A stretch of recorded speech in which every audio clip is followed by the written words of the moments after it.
Sveiki visi gimę po žuvų ženklų.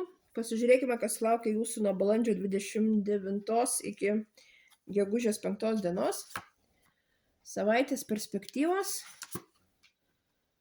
ko vengti ir patarimas jums.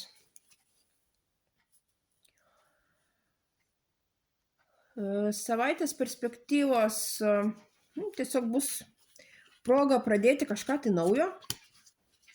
Tiesiog pasijusti tokiu vaiku ir leisti savo gana taip lengvabūdiškai žengti žingsnį į priekį, net tokį žingsnį į nežinę.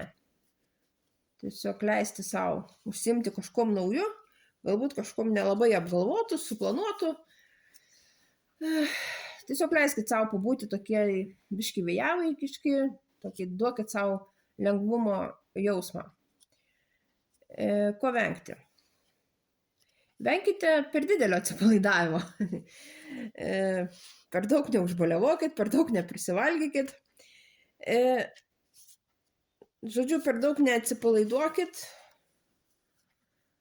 Viskam jauskit saiką. Ir patarimas jums. Šiuo laikotarpiu gali jūs pasiekti kažkokios tai nelabai gal malonios žinios.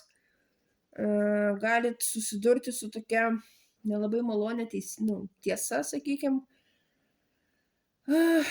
Priimkit ją. Priimkit ją, jeigu reikia išjauskit tuos negatyvius jausmus visus.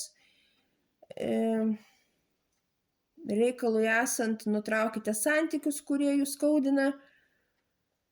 Nelaikykit savo emocijų, tiesiog jeigu reikia išsiverkit, išsipasakokit, nelaikykit nieko savyje.